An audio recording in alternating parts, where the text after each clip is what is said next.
Hello guys, this is your friend Naruto Nexus 2.0 and we are back with a new fanfic.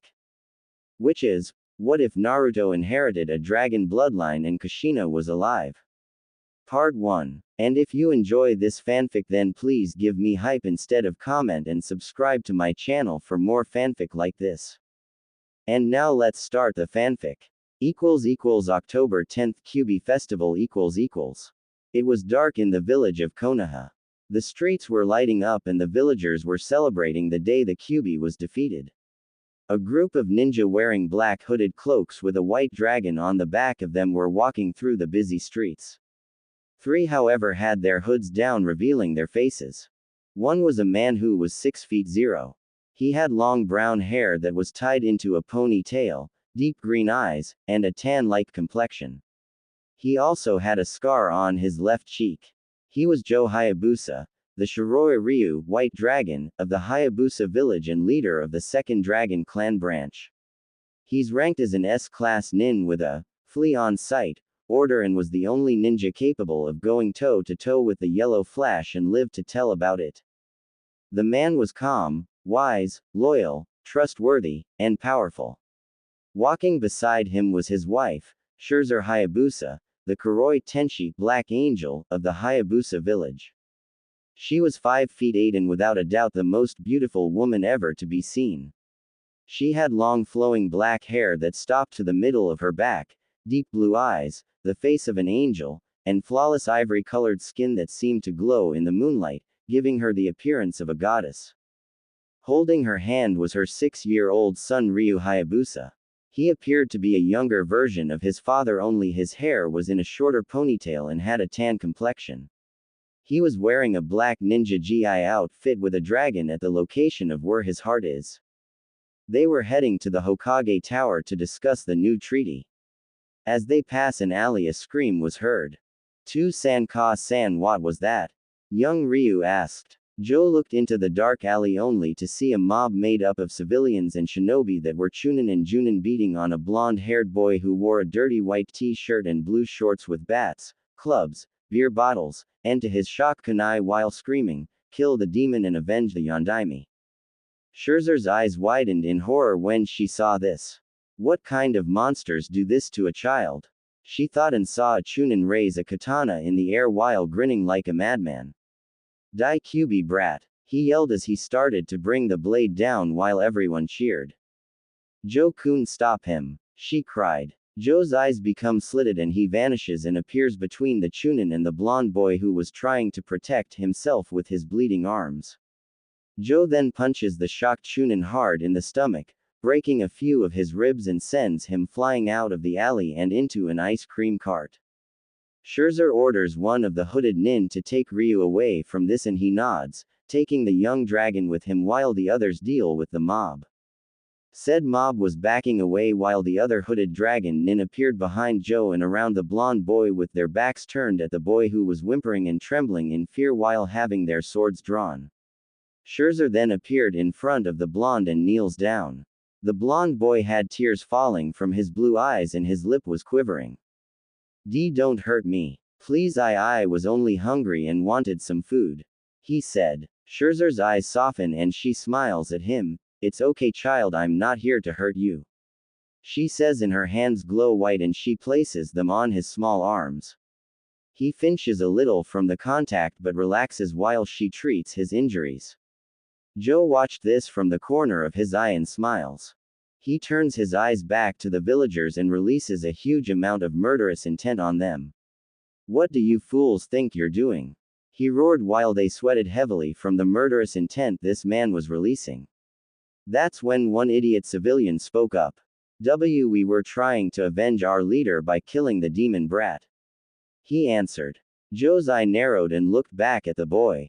Then he looked at the villagers who were hoping he would understand reason and kill the boy. "Wow, what a bunch of fools. I see no demon. All I see are a bunch of short-minded fools. Now leave before I kill you all," he growled in a deep dark voice while they backed away. But the demon," a Junin said, only to have 3 shuriken enter his skull and hit the ground dead. Joe was the one who threw them and his eyes glowed. "I won't tell you again. Leave while you have your limbs intact, he said in a dark tone, making them run away.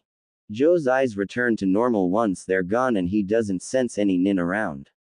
The dragon nin that were protecting Scherzer and the blonde boy relaxed and sheathed their swords. Scherzer just finished healing his legs and asked him to take off his shirt. He was reluctant at first, but he did, and a gasp escaped her mouth. "Oh my Cammy," she whispers. The boy was so skinny he could see his bones and ribs outlined. He also had cuts, bruises, burns all over. Joe and the other dragon nin saw this and couldn't help but feel sorry for the poor boy. After treating those injuries, she turns him around to heal his back and notices a red mark that was hidden under his blonde hair. She blinks in confusion and pushes it up and her eyes widened. "I don't believe it. Kushina-sama's son has been alive this whole time. But the Sandaime said that he died when Minato-kun sealed the Kyubi no Kitsune into him. He lied. That old monkey lied to her.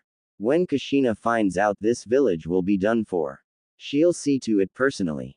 Joe-kun, could you come here please?"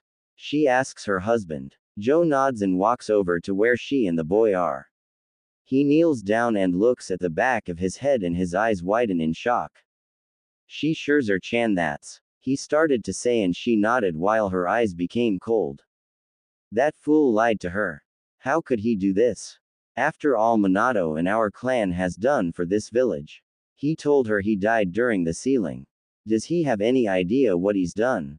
When she finds out that he's alive, Konoha will be finished. She whispers to him. Joe grunted in agreement. He may be strong, but Kushina was not someone you'd want to have as an enemy or piss off. He then pulls out a scroll and hands it to her. "Get him out of those rags and have him put the clothes that are in this scroll on." He then stands up and looks at the hooded ninja. "Kenji, Aoshi, Shira," he said while three of them appeared before him on one knee. They removed their hoods, revealing two males and a female. Kenji had reddish-orange hair that was in a ponytail and violet eyes. Aoshi had shoulder-length bluish-black hair and gray-colored eyes. Shira had violet-colored hair and red eyes. "Sir," they said in unison, "you three are coming with me to the Hokage Tower. The rest of you stay with my wife, son and the boy. If anyone tries to harm the blonde boy, kill them," he commanded while the ones in the hooded cloaks nodded. "Let's go," he said to Kenji, Aoshi, and Shira, who nodded, and they vanished from the alley. Scherzer bites her thumb, drawing blood from it, and smears it on the scroll. The seal glows a little, and in a puff of smoke, a dark blue GI that was similar to Ryu's appeared. She then turns to the blonde child, who blinked at her confusingly. "Here, young one, put this on. You don't want get sick now, do you?" she asks in a soothing tone. The blonde nods and takes off the shorts and puts on the GI. She smiles at him and asks, "What is your name, young one?" "Naruto Uzumaki, miss," he says, and she answers, "Scherzer Hayabusa. It's a pleasure to meet you, Naruto-kun," she says. Naruto looks down at the ground, which causes her to give him a concerned look. "Are you okay, Naruto-kun?" she asked while Naruto shifted his feet nervously. "Why are you being so nice to me? Almost everyone in this village hates me, beats me, or they say I'm a monster who kills innocent people," he said quietly. She frowns but places her hands in his shoulders. "You're not a monster, Naruto-kun. These people are just a bunch of fools who can't tell the difference between one and the other. Would you like to meet my son, Ryu?" she asks, and he nods. "Come on then. Let's get out of this dirty alley," she says, and gets up. She then holds out her hand to him and he takes it, making her smile as she led him out of the place into the village. The hooded ninja follow her from behind. They notice the villagers were glaring at Naruto and calling him a demon brat, and that the Hokage should have killed the creature when he was born. The hooded nin twitched their fingers as they heard this. Naruto held Scherzer's hand a little tighter. She notices this and sees the looks the villagers were giving him and releases her own murderous intent at them, making the fool stop and tremble at her icy gaze. They then find themselves in the park where Ryu was practicing some hand seals the hooded dragon nin was showing him. He saw his mother and the other nin approaching with a blonde nin and runs up to her. Ka-san, I finally got 3 seals down. Where's 2-san and who is he? He asked, looking at Naruto with curiosity in his eyes while said blonde was looking at him nervously. Scherzer looks down at her son and smiles. Ryu-kun, this is Naruto-kun. Naruto-kun, this is Ryu-kun, my Sochi. She answers. Ryu holds his hand out for a handshake and smiles. Nice to meet you, Naruto. I'm Ryu Hayabusa. He replies. Naruto decides to do the same and shakes Ryu's hand. It's nice to meet you, Ryu. He said with a small smile on his face. Scherzer couldn't help but smile. They've only met for a few seconds and they're already bonding. She thought while she watched Ryu lead Naruto to a sakura tree and talk. At the Hokage Tower . Hiruzen Sarutobi was sitting in his chair doing some paperwork while wondering if Naruto was doing okay. He hated the fact that he had to lie to Kushina about her son, but Naruto was a Jinchuriki of Konoha and the last Namikaze and he had to stay no matter what. It's what Minato would want, can you say retard? He continued to do his paperwork until the door was knocked off its hinges, shocking the professor, and from the other side came Joe Hayabusa along with Kenji, Aoshi, and Shira, and the man was not happy. Joe Hayabusa, what can I do for you? Hiruzen asked while the man's frown grew. You can start by explaining, he said in a low tone. Sarutobi raised an eyebrow at the dragon nin. I'm not sure I understand your meaning, Joe-san. Explain what? He asked, only to feel murderous intent coming from the man. You can explain why the true heir of the Hayabusa is in the village being treated like a dog and why you lied to Kushina-sama about her son being dead. He yelled at the last second while his eyes became slitted and glowed. Hiruzen's eyes widened in shock and a bead of sweat fell from the side of his head. Oh no, how did he find out? I must do something or the village will lose the last Namikaze. He thought. I'm afraid I don't know what you're talking abo, he started to say but was cut off when Joe smashed the desk, leaving an imprint of his fist in it. Don't lie to me, old monkey. That boy is Kushina and Minato's son, because he had the mark of a red dragon on him and he looks just like Minato, if you take away the whisker marks. Do you have any idea what Kushina will do when I tell her the truth about her son? He says, making the old man gulp a little. Do you have any idea what the Ryu nin, or dragon nin, will do when they find out that their future leader was hidden from them by the very village they've been allies with since the founding and that he's been beaten near death? They will raze this place to the ground and kill every single person in this village. If Kushina-sama doesn't, she'll do it herself. He yelled. Please, Joe-san, you have to understand, he's the last Namikaze in the village and his father wanted him to be recognized as a hero to the village. I can't just let you take the boy. He's a citizen of Konoha and falls under the village's jurisdiction. He said, hoping this would work but only made the man more furious. I see. Perhaps I should send a letter to the fire daimyo and Kushina-sama about this and let them solve the problem when they get here. I'm sure you'd love to explain to the ruler of Fire Country and to one of the most dangerous kunoichi in the world, why Konoha is going to war with an ally due to the fact that you not only interfered in foreign ninja clan affairs, but lied to said clan leader and Kage about her child's so-called demise, and kept him here to be beaten like a dog. He replied in a deep dark tone that made Sarutobi pale and inwardly sweat. We still haven't fully recovered from the Kyuubi attack and the Ryu ninja are well known and feared throughout the elemental nations. They are even hired bodyguards for the daimyo. If they remove their nin from his ranks because of our actions then we'll be finished, but Naruto is the last Namikaze of the village and we can't just give him up. What do I do? He ranted in his mind as he tried to think of an alternative. Seeing no other choice, he sighs in defeat. Very well, Joe-san. I will hand Naruto over to you. He starts to say until Joe interrupts him. And his father's inheritance and jutsus as well as the forbidden scroll that Minato created. He said, getting a shocked look from Sarutobi.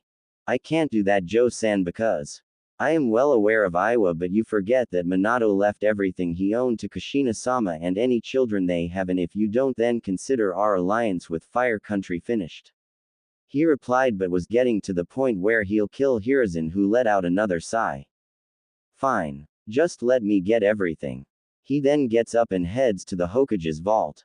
He returns with 3 large scrolls. One contained the Namikaze clan's currency. The other one contained all the jutsu they ever created and their fighting style. And the last one was the forbidden scroll of sealing. This is everything, Joe-san. Is there anything else? He asked.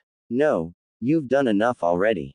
You and this village have caused nothing but trouble, and pray that I can convince Kushina-sama not to declare war on Konoha due to the stupidity of the leader and his followers. He said with anger etching off his voice. Sarutobi flinched from those words and looked down in shame while Joe and his ninjas left the tower.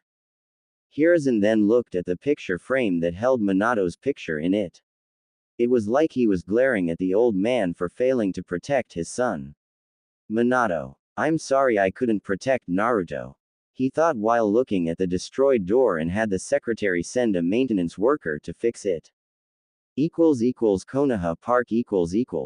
Scherzer had a smile on her face when she saw Ryu showing Naruto how to perform hand seals, which he mimicked. Ryu also told him about the Hayabusa village and that it was a village on the other side of the world.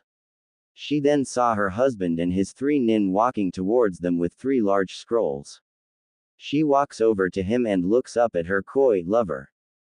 So how did it go, Joe-kun? She asked while he smiled at her. It went well, Scherzer-chan. Naruto will be coming back with us. He won't have to stay in this godforsaken place ever again. I just hope I can convince Kushina-sama not to destroy Konoha after this. I wouldn't wish her wrath on even my worst enemy. He replied while his brow twitched at the thought of an angry Kushina. Whenever he saw her angry or pissed, he ends up seeing the form of the Shinigami hovering over her head and pointing at her victim. Scherzer giggled when she saw him shake his head and looked over her shoulder to see Ryu and Naruto doing hand seals and smiles. I see Naruto and Ryu have developed a bond already. He said while his wife looks at the two and nods. Yes, it appears so. Naruto-kun, Ryu-chan, come over here please. She spoke out and the 2 6-year-olds ran up to her. Naruto-kun, this is my husband Joe Hayabusa.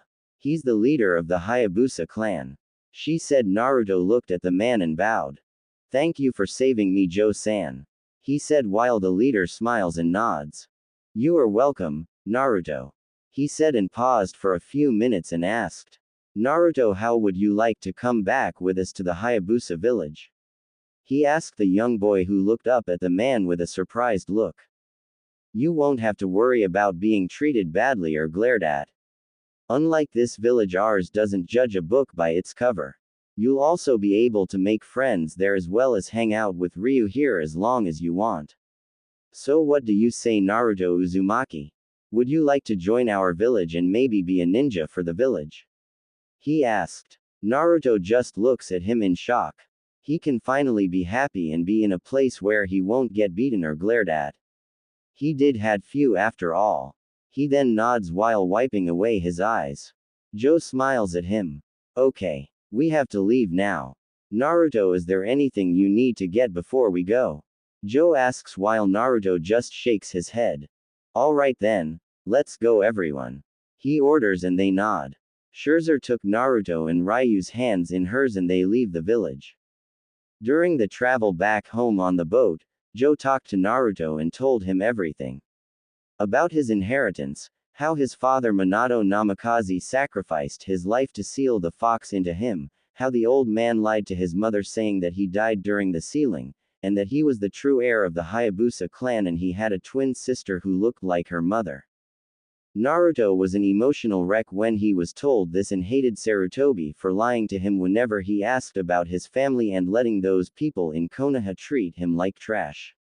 Scherzer managed to calm the poor boy down and told him that he won't have to go through that anymore. But when he realized that he had a mother and sister, he was happy yet worried that she'd reject him. Scherzer saw this and said, Naruto-kun, I highly doubt Kushina would abandon you even if you're the container for the Kyuubi. Naruto looked at and nodded but still couldn't help but hope she was right. Then Joe spoke up. What surprises me is why she would attack the village in the first place. Kyuubi is normally neutral when it comes to human affairs, and she wouldn't attack a village unless said ninja from the village provoked her into attacking, or that she was being controlled, or she was trying to get rid of an evil threat. Joe replied, getting a shocked look from Naruto. But I thought the Kyuubi was an evil demon. Naruto said, but Joe shook his head. I'm afraid that's not true, Naruto. Kyuubi is a spirit of nature, a guardian of the mortal realm, and only appears when a great evil threatens the earth. She's also well known to the Ryu dragon, ninja, and was around to assist our ancestors in defeating the dark dragon, but that's for another time. He answers and sees a mass of land from the boat. Ah, it appears we'll be porting soon, he said as the boat heads for a dock. After the ship stopped at the docks, Joe had the 3 scrolls strapped to his back and moved forward into the forest with the dragon nin flanking him, Scherzer, Naruto and Ryu. So, Ryu, what's the Hayabusa village like? The blonde asks while Ryu thought about it and answered. Well, for one thing, it's big. We don't have a large gate that surrounds it like the other hidden villages do, because we're not a hidden village. We also have ninja that are ranked like the ones in the elements. We also use ninjutsu, taijutsu, fuinjutsu, kenjutsu, and genjutsu, but we mostly excel in stealth, espionage, assassination, and interrogation. He said. Wow. So does the village have a ninja academy? Naruto asked, and that's when Joe answers.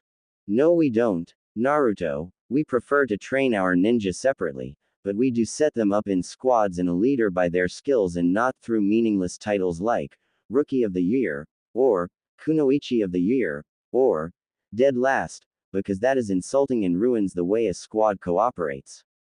We also have a shinobi and civilian council that is separate and not joined. Also, the Rukage Dragon Shadow, who your mother is, has the final say in anything. He answered while Naruto nods. When they enter the village, Naruto couldn't believe what he was seeing. The village was huge. The buildings were larger than the ones in Konoha, and the streets were filled with civilians and ninja. As they walked through the village, Naruto noticed that when the civilians and shinobi looked at them, they either smiled or bowed. There was not even one glare from them. He also saw shinobi parents training their children in the ninja arts. They continued to walk until they came to a large Japanese castle that was surrounded by compounds. The place was bigger than the Hokage Tower. On top of the castle was the statue of a red dragon with golden eyes, ruby red scales, a golden underbelly, spines, claws, and horns, and it had its head raised and its maw open, revealing a row of ivory white teeth. It appeared to be roaring at the sky. Naruto said only one thing. Wow, he said, looking at the dragon while Joe chuckled. Yes, even now I can't help but be amazed by the appearance of the statue that represents our village, he said as they continued to walk into the compound district. Once they reached the Uzumaki compound, Joe dismissed the dragon nin while Scherzer took Ryu with her to the Hayabusa compound to get some rest. Joe and Naruto approached the door of the Uzumaki compound, but Naruto was a little nervous and scared. He was going to meet his mother and sister for the first time. Joe looked at Naruto, who was fidgeting, and placed a hand on the boy's shoulders to calm him down. Relax, Naruto. Your mother is a kind person and is respected and loved by everyone in the village, he said softly. Naruto lets out a sigh as Joe opens the slide door and they walk in. The inside was decorated with paintings of dragons and weapons. There were also statues of dragons lined up through the hallways. As they walked through the hallways, they came to a stop at a door that had a red swirl on one side and a dragon on the other. Naruto, get behind me. I want to surprise your mother, he whispered to him. He nods and gets behind him as he knocks on the door carefully. Enter. A voice said that Naruto thought sounded like an angel. Joe then opens the door and enters the room with Naruto behind him. It appeared to be a meditation room since it was plain but did have plant life and a small water fountain in it. In the middle of the room was a woman who seemed to be 5 feet 8. She had long flowing red hair, ivory-colored skin, and the figure of a goddess. She was wearing a crimson-colored ninja training gi with a coiling golden dragon on the back. She was sitting in a lotus position with her back turned to Joe. Kushina-sama, Joe said with a bow, making the woman sigh. Joe, how many times do I have to tell you to only call me that during meetings? She asks without looking at him while he chuckles. Old habits die hard, Kushina. He says with a smile, but then gets serious. Kushina, I have some very important news to tell you, and it's regarding your son. He said, causing Kushina's eyes to open up instantly. She then gets up and looks at Joe with a serious look. Joe, we both know that my Sochi died along with Minato Koi, so why would you bring this subject up knowing how I feel about it? She asks with eyes full of sorrow. Because he didn't die with his father, Kushina. Sarutobi lied to you, and he's been alive living in that village for the last 6 years. He answered, saying village with venom in his voice. Kushina's eyes were wide and her mouth was open, but no words came out of it. I took him out of the village and also got the clan scrolls that belong to Minato, including the one that contains the Hiraishin and the forbidden scroll that he created. He says, pulling the 3 scrolls from his back and placed them on the floor. Your son is right behind me too. Come on out, Naruto. He said, and a blonde 6-year-old who looked like a miniature version of Minato walked out in front of Joe and looked up at his mother. Kushina looked down at Naruto while her eyes became moist and tears formed in her eyes. Naru-chan, she replied while Naruto smiled at her and walked up to Kushina, grabbing her hand. Ka-san, was all he could say because she scooped him up in her arms and hugged him to her body while sobbing uncontrollably. My baby's still alive. I'm so sorry, Naru-chan. I'm so sorry for not looking for you. Please forgive me, she said as she held even closer. Naruto wrapped his arms around his mother's neck and laid his head on her chest while he cried silently. Kushina was crying tears of joy, muttering, "My baby," over and over. Joe smiled at the scene and left Kushina and her son alone so that they could catch up. After that little scene, Kushina wipes her tears away with her arm and takes a good look at her son. You look just like your father, Naru-chan, she said while Naruto blushed and then looked at her. Ka-san, Joe-san said that the Kyuubi was sealed into me by 2-san but told me that he wasn't an evil demon. Why did he attack Konoha then? Naruto asked. He asked while Kushina frowned and thought about it. Honestly, Sochi, I don't know. Kyuubi is a spirit of nature and wouldn't attack the village unless he had a reason to. So tell me, how was your life in Konoha for the last 6 years?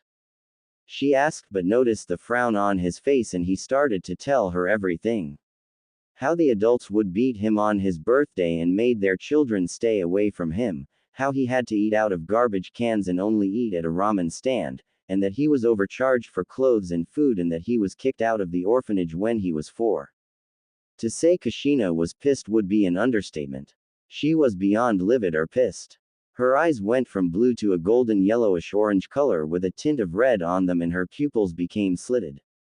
She growled, baring her teeth and the top ones extended into fangs. Those bastards. I'll kill them. I'll raze that damn village to the ground and rip Sarutobi apart with my bare hands. The Rukage said in a dark tone that'll make Orochimaru run away crying like a little girl. Naruto noticed this and placed a hand on her cheek to try and calm her down. Don't let them get to you, Ka-san. They're not worth it. They didn't honor 2-san's dying wish. Naruto said, which caused Kushina to calm down and her eyes and teeth returned to normal and looked down at her son who smiled at her. She does the same but sighs. You're right, Naru-chan, they're not. I'm sorry if I scared you, she said while she sat down Indian style with her son on her lap. Scared me? That was cool what you did. Will I be able to do that? He asked with a huge smile on his face. Kushina couldn't help but laugh at her son. Yeah, you will once you activated our family's Kekkei Genkei, bloodline limit. She said, getting a confused look from her son. Kekka what? He asked while she had to hold in a laugh by biting her lower lip as Naruto blinked a few times and tilted his head to the left. Kawaii. He looks so cute when he's confused. She squealed in her mind as a chibi form of her jumped up and down squealing. Kushina was about to say something, but the door opened and a 6-year-old girl with red hair and an ivory complexion like her mother walked in. She also had blue eyes and wore a red gi like her mother's.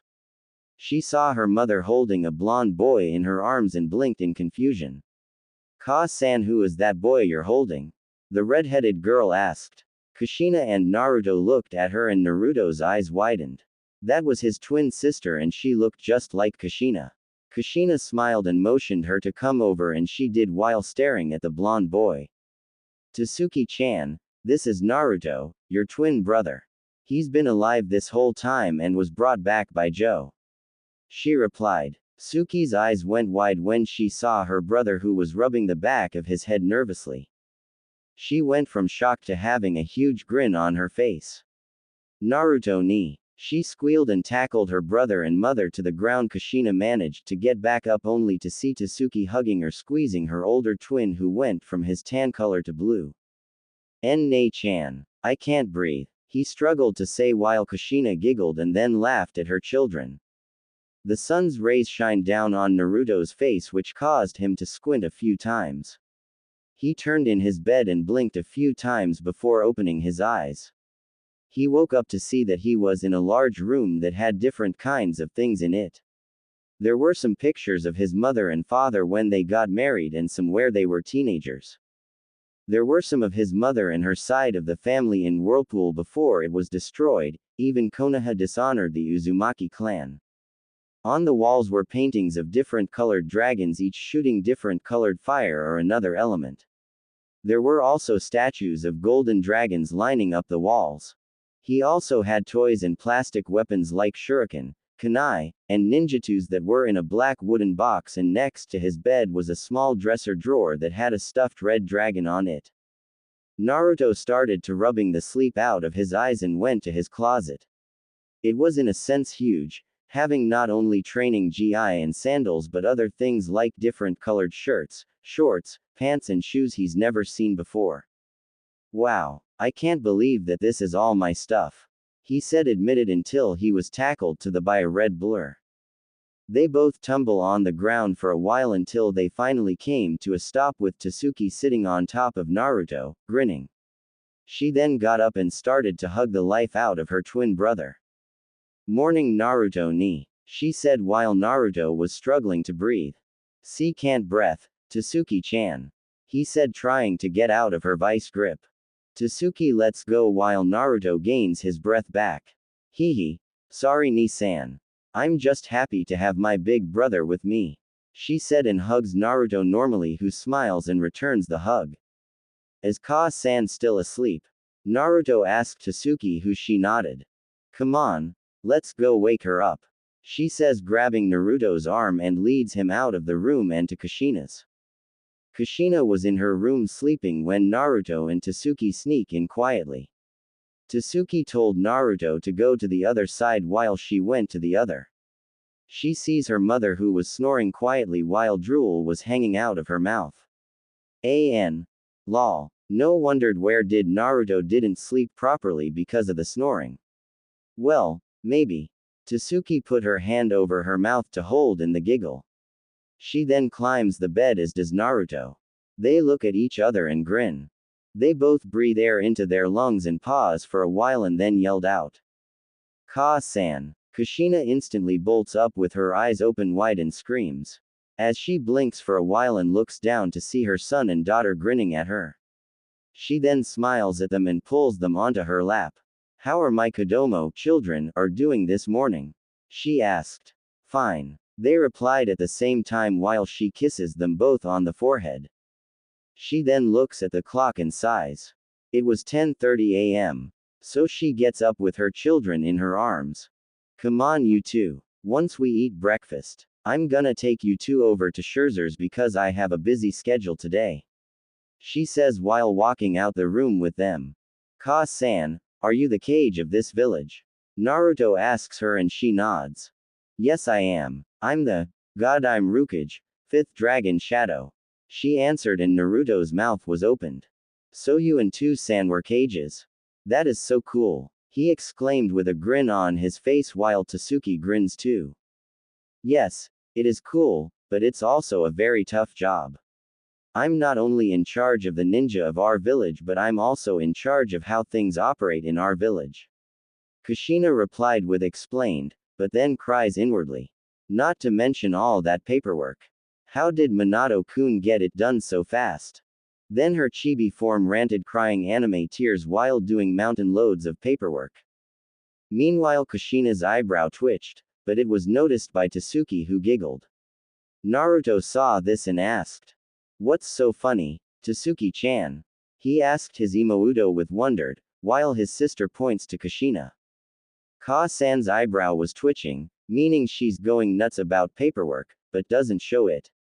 Tasuki explained while Naruto blinks.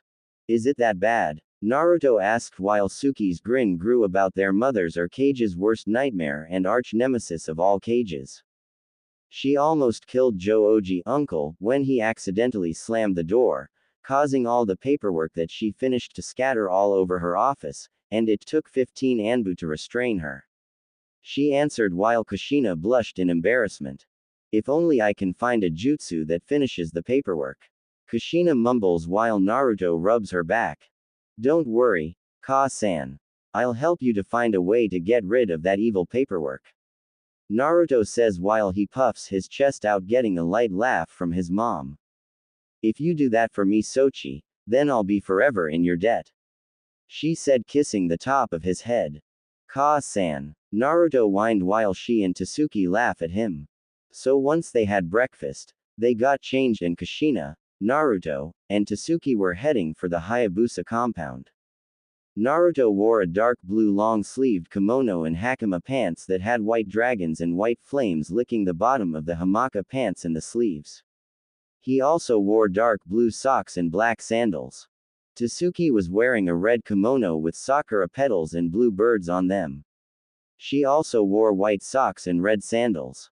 Kushina was wearing her cage robes, which were white and black, and wore a cage hat that was also black and white and had the kanji, long, dragon on the front under them. She wore a red and black ninja outfit with arm guards and a black collared flak jacket with black sandals.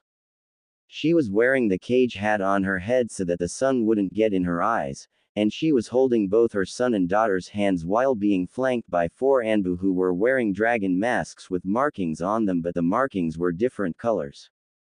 The captain wore a hooded white cloak that had a black dragon on the back, while the subordinates wore black cloaks with white dragons on them. Under the cloaks they wore dark blue uniforms, and strapped to their backs were katanas.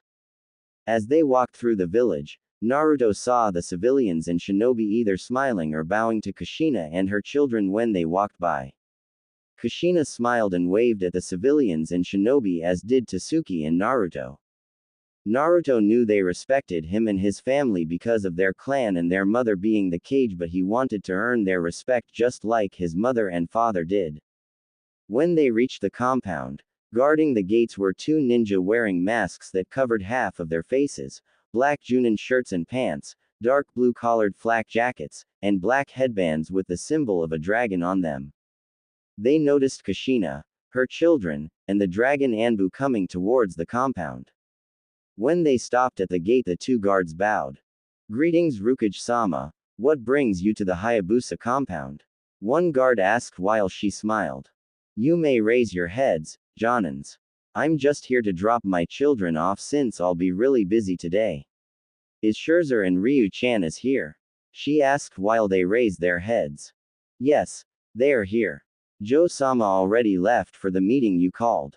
You also said, children, Rukage-sama. I could have sworn you had only Tasuki-san. The second guard asks while making Kushina sigh about it. To make a long story short, I just found out that my son was still alive for the last 6 years. Everything else will be explained at the meeting. Kushina answered while the guards look at Naruto for a while and then back at Kushina. We understand, Rukage-sama. Would you like for us to escort your children into the compound? First guard asked, getting a nod from their leader. Yes, I must be going now. The Rukage said and kneeled down to hug her children. Stay on your best behavior, you two. I'll see you both later.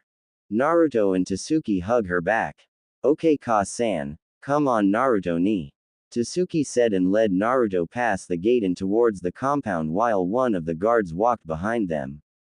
Kushina got back up and then looked at the Anbu.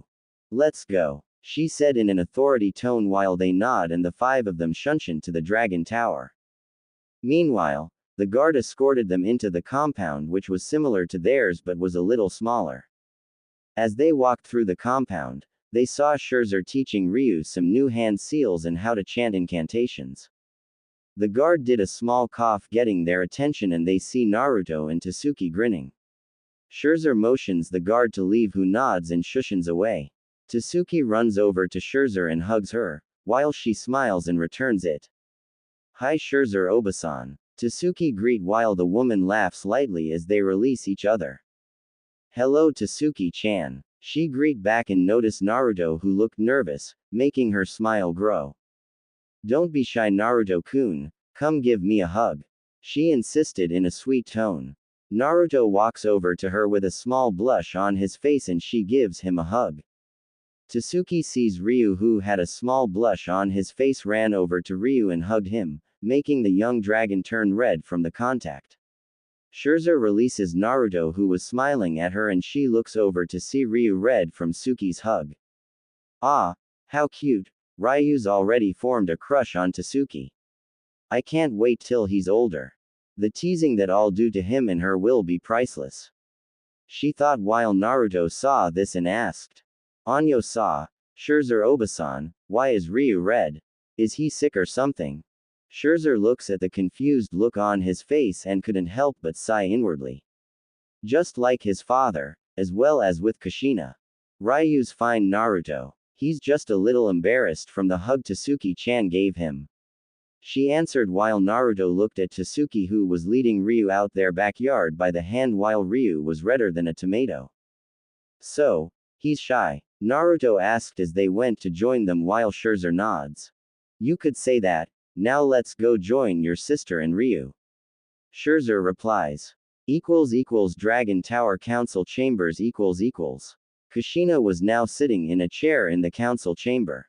On her right was Joe Hayabusa and on her left was the captain commander, Sotaicho, of the Dragon Anbu, Arashi Kazama. He was 5 feet 11 and wore his mask on the side of his face revealing his face. His eyes were light gray and he had jet black hair that stopped to his shoulders. There were also the elders who gave Kushina suggestive advice, and the shinobi and civilian council. Rukage-sama, is there a reason why you summoned us here? One of the elders asked. Kushina looks at him and nods. Yes there is, and the reason why I summoned you all here is because the true heir of the Dragon Clan has returned. She answered with announced getting shocked looks from all of them when one of the civilians spoke up. Pardon me for saying this Rukage-sama. But I thought your daughter was the true heir. The civilian merchant asked and Joe spoke up. That would have been the case however when me and my group went to Konoha to get more supplies we found her firstborn being beaten by civilians and shinobi. He answered. Kushina had to suppress the murderous intent she wanted to release after hearing that while the members of the council's eyes widen. Would you be so kind as to start from the beginning, Joe-san? A shinobi member asked and he did. After hearing the story to say they were pissed would be an understatement. That was when one of the shinobi members spoke up. Those bastards. How dare they? Yeah. Who does that fool of a Kage think he is lying to our leader about her son's so-called demise? Lying to a Kage, interfering in a foreign clan's affairs, and denying the boy his true inheritance. Those actions are considered acts of war. After all the things our village has done to help them they do this. Something must be done and they must pay for this. Another elder yelled out. This kept on for 10 more minutes until Kushina slammed her fist into the desk. Silence. She roared and they went quiet. She then breathes out a sigh and starts talking. I understand how you all feel. Believe me when I say that I too am pissed at what Konoha has done to my family and I assure you Konoha will pay for their actions. She stated, before continue. But the question is how? I will leave that up to you because right now, I'm tempted to go to that village personally and raze it to the ground. As her eyes flashed a golden yellow color which made everyone in the tower including the hidden Anbu shivered. That's when one of the business members spoke up. I suggest we punish them financially by increasing the amount of exports and technology we send to them and the other villages in Fire Country and double their profits. He said while tilting his glasses up with his index finger. Kushina nodded at his request and looks around. Anyone else has suggestions? She asked, and a shinobi member who was a kunoichi spoke up. The high-ranking missions they trade for ours should be temporarily null and voided until you decide to drop it. The same with the bodyguards for the fire daimyo, stating that he can only request a minimum amount of our ninja, and if he asks tell him to have Konoha explain. I'm sure they would be more than happy to explain why half of his bodyguards are being sent back to us, and I'm positive our daimyo would agree to your reasons since you two are good friends Rukage-sama, and will demand why Konoha lied to you about your son. She replied with a sick smile on her face. Another shinobi member looked at her with wide eyes. Akira, that is so evil and underhanded, I like it. He said with a grin on his face, and she rubbed her nose with her finger. Thanks, Kaiser. Akira replied while a dark smile appeared on Kushina's face. I like that idea too, Akira-san. Kushina says, and that's when another elder spoke up. If I may ask, Kushina-sama, since your son is one of the few survivors in your family's clan and has the dragon bloodline, wouldn't he fall under the village's CRA? He asked before continue with explanation. I mean, it's a fact that you can't have any more children due to the fact that you had some complications when giving birth to your daughter and son. While Kushina looks at him. We're not trying to force him into any marriages or anything like that, but since he is the only male in the village who possesses the true dragon bloodline, he falls under that law. No one will interfere with who he wants in the clan. I only request that he has at least 3 or more future wives before he turns 18. How does that sound? The elder asked, insisted. Kushina looks around the room and lets out a sigh and replied. Fine, I will agree with this, but Naruto gets to choose his own wives. How does that sound? Kushina asks and gets a nod from them. Before she add in her finishing sentence. But, I did found one. Before Naru-chan told me about her. All the council was curious, as one of them spoke. So, who is she? Well, a daughter of a friend of mine in Konoha. Kushina answered that made the council surprised. Who? Kushina smiled for the answer. She is the first friend Naru-chan made, before her mother took her away from him for protection before I told him. And even we keep in touch for ourselves to make sure. Until Joe shocked and surprising he started to remember the conversation. Kushina-sama, you mean, are you talking about? Yup. She is. Kushina replied, had her smile more. So during the rest of the meeting they discussed about the Kyuubi who was sealed inside her son and why she attacked Konoha. After that, Kushina had an ambassador along with 5 Anbu sent to Konoha to deal with the trade and business deals and inform the Dragon Daimyo about her son still being alive and what Konoha has done to him. Needless to say, the man was not happy and said that he would be informing the Fire Daimyo about this and sending back most of the Dragon Nin he hired as bodyguards sent back into the Hayabusa village ninjas ranks to teach the country a lesson on what happens when they mess with the Dragon Lord's family. Naruto got a chance to visit the man and his family, and the daimyo couldn't help but be impressed with Naruto's strong will. He would definitely become a great dragon ninja in the future. Uzumaki compound . It was night and Naruto was currently in his bed asleep. Naruto felt a small pull into his mind and found himself in front of a large cage which had a paper on it that said seal. Naruto walked up to it, and when he was close enough he heard an angelic voice. Hello Kit. The voice said, which made Naruto freak out.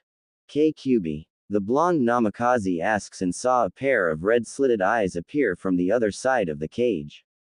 When the figure revealed itself, Naruto couldn't help but blush at the sight. She was 5 feet 8 and wore a red kimono that hugged her hourglass figure and had flawless ivory skin that gave her the appearance of a goddess. She wore ruby red lipstick on her lips and her hair was crimson and stopped to her mid-back. Canines jutted from her upper lip and she wore ruby red nail polish on her nails and toenails. What really shocked him was the fox ears on her head and 9 red tails that swayed behind her. Naruto just walked closer to her and looked up at her angelic face.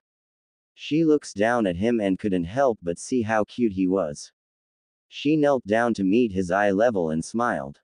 Hello Kit. We finally meet. I'm sorry if I haven't contacted you sooner, but I had just woken up after being sealed into you and I saw what your life was like for the past 6 years, and I have to say that I'm sorry for what has happened to you. No one should have to suffer like you did, and I hope that you can forgive me, she said in a downcast voice. Naruto looked at her and saw the sorrow she had in her eyes. He reached his hands out at the cage and grabs her right hand. She looks up at him with a surprised expression on her face as he rubs his hands into hers.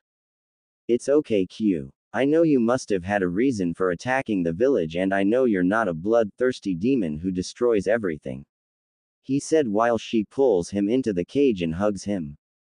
Thanks, Kit, but you call me Kurumi, and yes, I did have a reason for attacking your village. You see, I sensed an evil presence that was very powerful.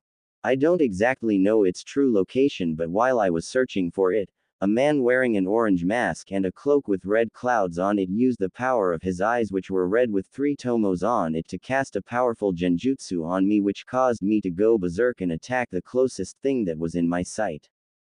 That was your village, or former village. Your father, the 4th Hokage, used the Shiki Fuin, Dead Reaper seal, on me and sealed me into you. I've been in a deep sleep for the past 6 years and woke up when I felt my yukai healing your body, she explained while Naruto digested the information into his brain. I see. Say, Ka-san said that I had a bloodline based on the dragons. What does that mean? He asked. Kyuubi thought about it for a while and then looked at him. Well, Kit, that is true, but it won't activate until you turn 7. You have 3 forms of this bloodline, that is body, chakra, and sight. Your body and sight form will come first, and the year after that your chakra form will appear. She snaps her fingers and a statue of a dragon appears. That, Kid, is the form of your bloodline.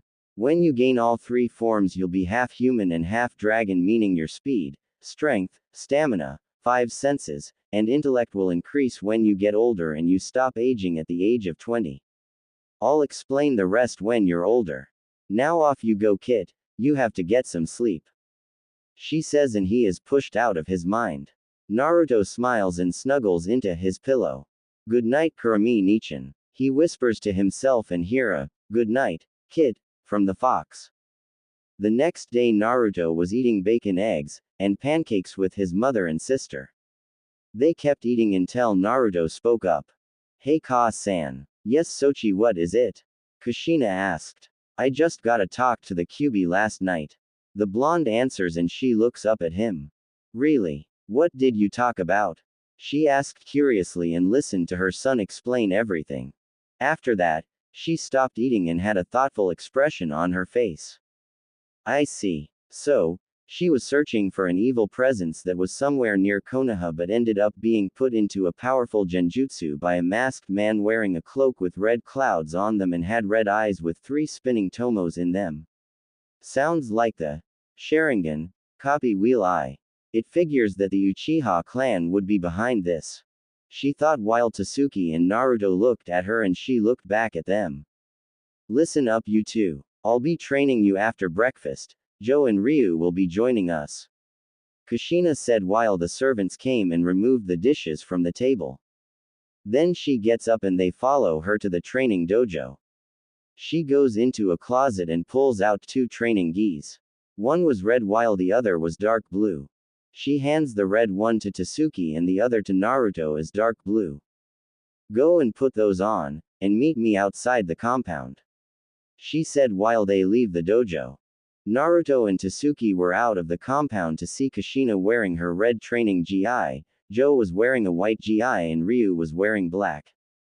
Alright, now that Naruto and Tasuki are here, we'll start out by doing 5 laps around the village, and after that we'll take a 5-minute break for water. Once we're done with that, we'll go to the wilderness and practice on stealth and hand-to-hand combat. You'll be learning the katas from our clan's fighting style. Naruto, I'll help you with them since Tasuki already knows most of them. She said, getting a nod from her son. When we do that for 2 hours, we'll take a lunch break which will consist of vegetables, fruit, and meat.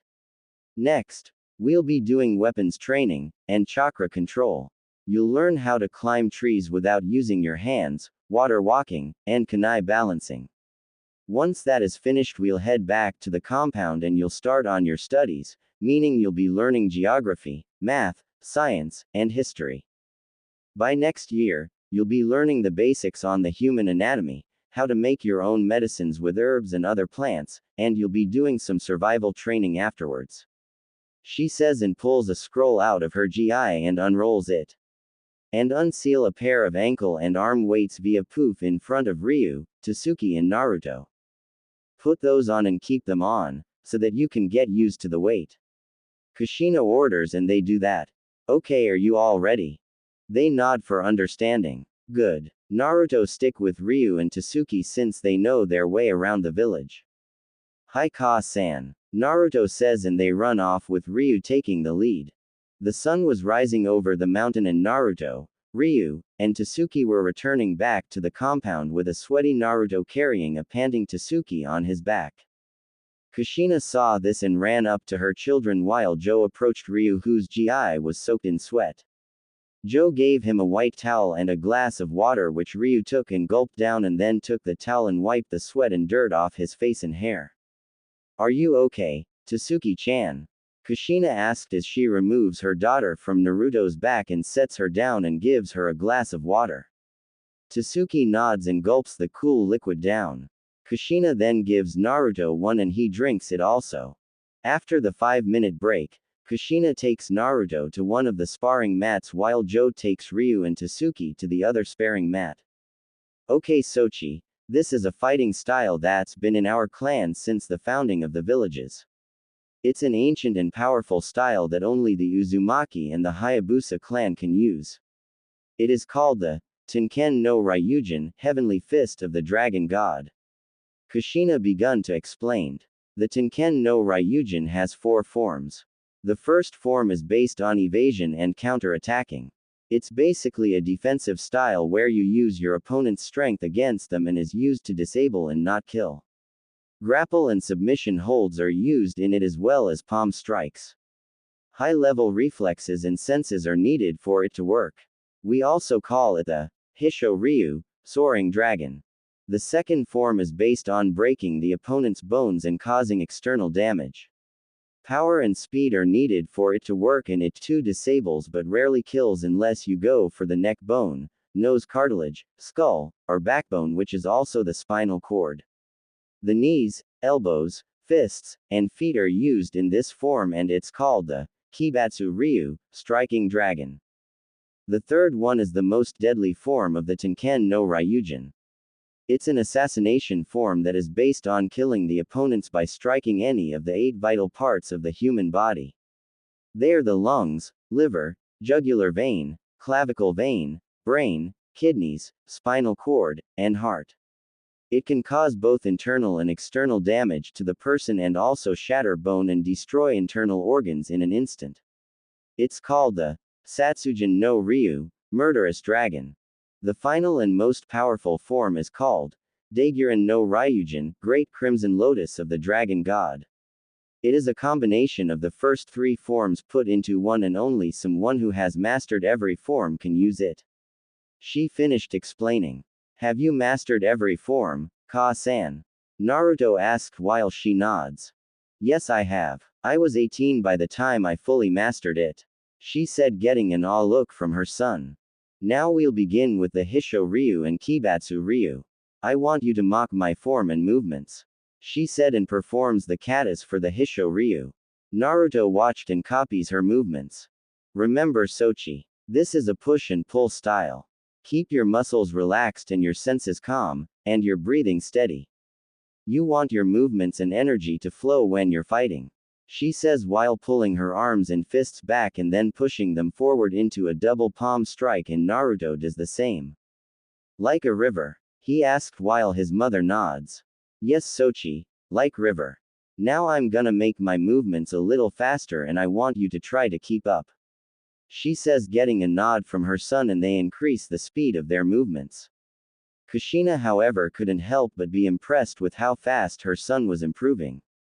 Incredible. He's only seen the first form for only a couple of seconds and he already understands its principles. It took Tasuki 2 days to understand it. If only you were here, Minato-kun. You'd be proud of both of your children. She felt impressed about her son's great knowledge. Tasuki, Ryu, and Joe were watching this and couldn't help but be amazed. Tasuki was happy, but was a little jealous at her brother. He understands it in only a few seconds while it took me 2 days. She commented with a pout while Joe chuckles. No need to be jealous, Tasuki-chan. It's probably his way of learning. The white dragon replies while Ryu nods. I agreed, even though it took me 4 days to understand the first form. Ryu said in a joking manner while Tasuki playfully punches him in the shoulder. Quiet you, she says while he rubs his shoulder. They trained like this for the rest of the week and Naruto starts to improve until he was at Suki's and Ryu's level and starts to spar with them. Kushina was very proud of how well they were progressing and couldn't help but think about how strong they will become when they're older. Only time will tell. 2 years has passed since Naruto reunited with his mother and twin sister. He's also become good friends with Ryu. They would always talk about being the strongest ninja in their village and would practice their katas in the Uzumaki dojo. Kushina helped Naruto improve on his writing, math, geography, and history. They knew both tree walking and water walking and were also good with kunai and shuriken and knew a few C-ranked jutsu that Kushina and Joe taught them. They also learned the basic sword katas for the hidden Mitsurugi and know the basic forms of the Tenken no Ryujin. They're also learning archery, and how to use other weapons like the bow staff, kusarigama, scythe, and other weapons. I will had update the hidden Mitsurugi from one of my favorite stories. Right now the three were in the backyard practicing their shuriken and kunai throwing on a dummy who was the target. Joe was watching their progress while Kushina was at the tower working on some paperwork. When word got out to the villagers that Kushina's son was still alive and how he was treated in Konoha, they were furious and demanded retribution from Konoha. Some even wanted to declare war on the village of Konoha, but Kushina informed them that Konoha will be paying for their actions and that she and the daimyo will be dealing with this. While Joe was watching this, an Anbu with a black dragon mask on appeared kneeling behind the man. What is it, Anbu? Joe asked and the Anbu looked up. Sir, the Rukage sent me here to tell you that Ayame-san and her daughters are here. Also Scherzer-san has brought over Kurha and Momiji. He says, and Joe looks over his shoulder at him. Let them in. He approved, getting a hi from the Anbu who shunshuns away. Tasuki decided to take a small break while watching Ryu and Naruto continued to throw kunai and shuriken at the practice dummy. They then ran out of shuriken to throw and looked at the dummy. Looks like we're tied again, Ryu. Naruto said and Ryu nods. Seeing the results that all targets were tie. It seems so. Ryu answers while they pull their throwing weapons out of the dummy. Tasuki sighed for seeing her brother and Ryu for the challenge and gets up. After all, they seems their accuracy is 100% or less hit the target. Are you two done showing off? She asked with an annoyed tone, while the two ninja in training rubbing the back of their heads sheepishly while Tasuki had her arms folded and was tapping her foot on the ground. Yes, we're done, Tasuki, so you can stop complaining. Naruto said in a whiny tone and had to move sideways from a punch his Imoudo tried to deliver to the side of his head and he tripped her foot, making her stumble and hit the ground. Tasuki got up and rubbed her nose and glared at Naruto who gave her a raspberry and a tick mark appeared on her face. She was about to charge until Ryu had her in a full Nelson or strangle and kept her from trying to attack Naruto who was making faces at her. I'm gonna kick your butt, Ni-san. Tasuki exclaimed while her legs flail in the air. Ryu was struggling to keep her at bay until he saw a wasp which landed on his nose and he turned pale. Gah, a wasp. I hate wasps. He cried out and released Tasuki while running around, waving his arms and hands around frantically while the wasp got off his nose and flew away. Tasuki realized she was free and grinned evilly at her brother who was now sweating bullets. She then started to crack her knuckles, which caused Naruto to take a few steps back. And then he bolted off with Tasuki on his tail. Come back here, Naruto, and take your beating like a man. She yelled while Naruto yelled back. I'm only 8, you dumb redhead. What? I'm gonna get you. For that I'm gonna knock you into next week. She cried out while Ryu was watching the yellow and red blur run around the practice field sighing. Joe, who was watching, sweat dropped at the scene. They're definitely Kushina's kids, alright. He mumbled and then saw Naruto, who was dodging her wild punches and kicks while grinning at her. Hold still, Baka, so I can hit you. She screamed out while Ryu sighed. At times like these, I'm glad that I'm the only child. He mumbles to himself. Tasuki tried to punch Naruto again, but he vanishes, shocking her and appeared behind her. Before she could do anything, Naruto started to tickle her sides, causing her to cry out in laughter. Ha ha ha ha ha ha. Ni-san, stop. Ha ha ha ha ha, I ha ha, give ha ha up.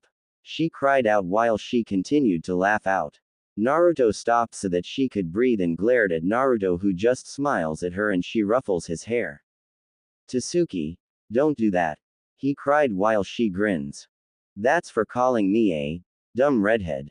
You do know that Ka-san is a redhead too, right?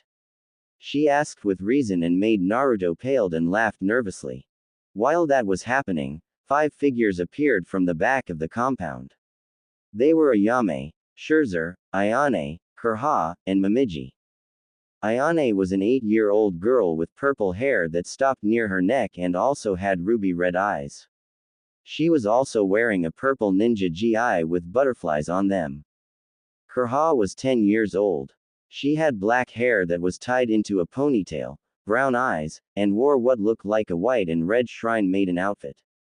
Momiji was 8 and also had long black hair that is tied into a ponytail which started on the top of her head. She had clear hazel brown eyes and wore a white and red ninja gi. Ayame was wearing a white and blue kimono and had long brown hair and light ruby eyes. Scherzer was holding both Momiji's and Kurha's hands while Ayane was holding her mother's hand as they approached the heirs and heiress. Joe-kun. Scherzer calls out. The white dragon turns around to see Scherzer with the other females walking towards them. Naruto, Tasuki, and Ryu make their way towards Joe and the others and stop next to the man. Tasuki sees Momiji and Kurha and waves while they do the same. Ayane was hiding behind Ayame, who was sighing. Hi Tasuki. Momiji says, but then notices the blonde, and asked. Who's the Tasuki? That blinks Tasuki about her question and looks at her brother and shrugs. Oh, it's just my baka of a brother. She says while Naruto face faults, and then gets up glaring at his imouto. Both sisters' eyes widen when they see the blonde, who just laughs nervously and walks towards them. Hi, I'm Naruto Uzumaki Namikaze. He greeted introduce and they bowed their heads before the true heir of the Hayabusa clan. Naruto blinks at them and then speaks up. You two don't have to bow to me. They then look up at Naruto with shocked expressions on their faces. But Naruto-sama, you're the true heir to the Hayabusa clan. It would be disrespectful of us to not. Kurha insisted, only for Naruto to interrupt her. Ma, you don't have to be so formal. I'm just a kid like you two are. And to me, respect is earned, not given. He says while placing both his arms behind his head. The girls just stare at him when he says those words. Aside from that, I would like us to be friends. Naruto said, grinning while their faces return to normal and they smile at Naruto, who holds his hands out for them to shake, which they did. As a tint of pink appeared on Momiji's face though. After shaking their hands, the sisters went to go talk with Ryu and Tasuki. Scherzer walks over to Joe and kisses him on the cheek. Ryu sticks his tongue out in disgust and turns his head away from them. Naruto looks at the other woman, who smiles at him as he walks over to her and bows. Hello. I'm Naruto Uzumaki Namikaze. Ayame bows back and speaks. Hello Naruto-kun, I'm Ayame Tenshin. Naruto smiles back but then notices a tint of purple hair peeking out and then hides behind Ayame again. Naruto said as he leans over to the right. Ayame notices this and giggles. Oh, where are my manner? I haven't introduced you to my daughter. Come on out Ayane-chan. There's no need to be afraid, she said with a calming and soothing tone. The girl then walks around slowly and appears in Naruto's line of vision. I'm sorry, Naruto-kun. Ayane-chan is just a little shy, she said while Naruto nods at her. He approaches the timid girl and holds his hand out. Hi Ayane-chan. Want to be friends? Naruto asked and she looks up at his grinning face and a small smile appears on her face. Sure, she says in an almost quiet tone. When she takes his hand he takes her towards the others. Ayame saw this and she was happy that her daughter made a friend but was sad due to the fact that she was treated like a plague in the Mugen Tenshin village and everyone there kept their children away from her. The only two in the clan that associated with her, other than Ayame, was Hayate and Kasumi. Rukage Tower Kushina was currently sitting with the daimyo of Dragon Country with two of his samurai guards flanking his left and right side. The man was by no means weak-looking, somewhat angular face and phenomenally developed physique. He had a build that would make any warrior proud and he also wore a blue battle kimono with arm guards on his forearms. He wore a floor-length, white cloak with a red collar on it, black pants with European-styled boots and he also had long black hair that was tied into a ponytail. Hiko Seijuro 13 from Rurouni Kenshin or Samurai X. Welcome to the Hayabusa village, Seijuro-sama.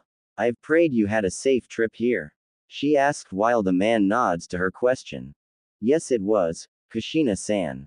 Now on to business. You stated in the letter your Anbu sent me that an important situation came up in the village, he said mature while she nods back. Hi. Do you remember when I got married to Minato Namikaze, who was the former Hokage of Konohagakure and we were going to have twins? Kushina asks getting a nod from the man. About the marriage years ago. Yes. I was there to witness the marriage between you two, why? Seijuro wondered. Kushina sips a cup of green tea and continues.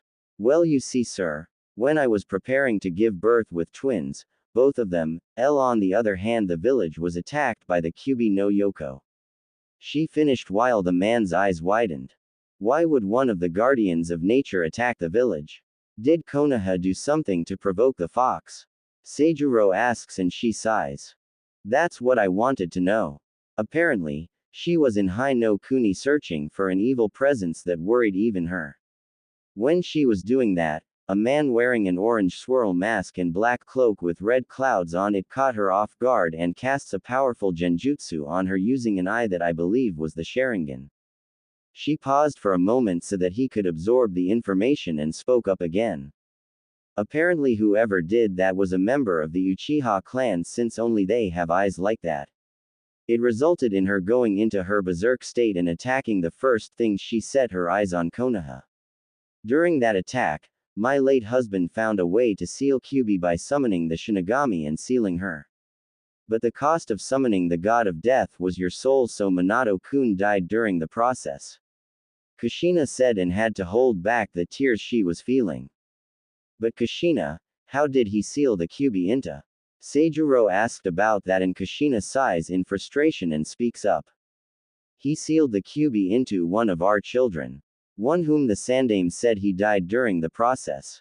He was the first one born and he spent the last 6 years in that village being beaten and spat on by those ignorant, short-minded fools, and it's taking all my willpower not to declare war on that foolish old man, she said with answer in a dark tone while clenching her fists under the table, not realizing that she was slowly releasing ki, making the samurai nervous and the daimyo to raise an eyebrow. Please, calm down Kushina, he said while she breathes in and out to subsided her temper. Forgive me Seijuro-sama, I didn't mean to, she started to say but the man waved his hand in dismissal. Think nothing of it. So what is the name of your firstborn who was treated like that? Seijuro asked. My son, Naruto Uzumaki Namikaze, the true heir of the Hayabusa clan. She answered, causing the man's eyes to widen on shock. Hiruzen Sarutobi lied to me about my son's so-called demise, and let those fools in Konoha treat him like a criminal. He not only lied to a cage of another village, he interfered in a foreign clan's affair and kept the heir from the clan in a hostile environment. Pardon my language, sir, but I cannot forgive that son of a bitch for what he's done, and every civilian and ninja in the village are demanding retribution for this, and if Konoha doesn't make a response for their actions, then I have no choice but to declare war. The council has already decided to increase the prices for trade, exports, and economical goods, and I'm already prepared to send our Ryu nin who are working as bodyguards for the fire daimyo back to the village. She explained while Seijuro lets out a sound and rubs his chin in thought. The man looks back at her and a small smile appears on his face. I agree with those terms, Kushina. Send a message to the daimyo of Hai no Kuni stating that you, with the permission of the dragon daimyo Seijuro Hiko of Ryu no Kuni, are summoning the dragon nin that he's hired back to the Hayabusa village. I want your council to double the price for trade, exports, etc. that go to Hai no Kuni's ports. If they have a problem with it, then I'll have both the Hokage, his advisors, the fire daimyo, as well as you and your advisors come to a private summit here and we can discuss their actions against your son. You'll have my back in this, Kushina, and personally, I believe that Konoha needs to wake up to reality, since they believe they are the strongest village. Perhaps in the elemental nations, but not here. Not to mention that nearly all of my samurai could take on a Junin to Anbu level nin. He said, declared, and Kushina smiles and bows. Thank you, Seijuro-sama. She says, and he smiles back. Think nothing of it, Kushina. Your clan and my family have been comrades since the beginning. I would like to meet your son someday. Perhaps I'll see him during the Chunin exams in a few years. Well, I must get going. I have a ton of paperwork waiting for me in my office, and if I don't deal with it, my wife will not let me hear the end of it. He says while cursing like a sailor in his mind. Kushina lets out a small laugh after hearing this. Same with me. Only Tasuki-chan will pout and berate me for not finishing it on time and not coming in for dinner early. Naruto, however, is a mystery when it comes to me and my duties. He'd just look at me and blink, then walks away. I tried bringing them both with me to show them what I do and they fall asleep most of the day. She commented and explained with a grin on her face. Seijuro laughs at that and shakes his head that admitted. As fun as this. I have to get going, Kushina. He says while getting up and walking out the door with his samurai flanking him. Give my regards to Haruka-chan. She says, and he waves his hand back as a response. As soon as he left, Kushina pulled out a scroll and started writing in it. 3 minutes later, she seals it up and wraps a black ribbon on it and snaps her fingers. An Anbu with a black dragon mask appears and kneels before Kushina. Yes, Rukage-sama, he asked. Have this message sent via messenger hawk to the daimyo of Hai no Kuni. She said, holding the scroll out, and the Anbu gets up and takes the scroll. Hi, he says and vanishes. She looks at the clock on the wall and it says 5:30 p.m. She then takes off her cage hat and places it on a hat hanger. She then removes her robes, wearing a red and black Anbu battle suit, and walks out of her office. She sees her secretary putting some files away and speaks up. I'm leaving, Reika-chan. Take care of yourself, she said, and Reika looks up at her and smiles. You too, Rukage-sama. Kushina nods back and shunshuns out of the dragon tower. Meanwhile with Naruto and Ryu has it. He was chasing Naruto, trying to tag him, but the blonde was too fast. Come on, Ryu. Are you that slow? Naruto exclaimed, and Ryu growls and adds chakra to his feet to increase his speed. Naruto stops at a tree and turns around to see Ryu grinning, and he leaps at the blonde.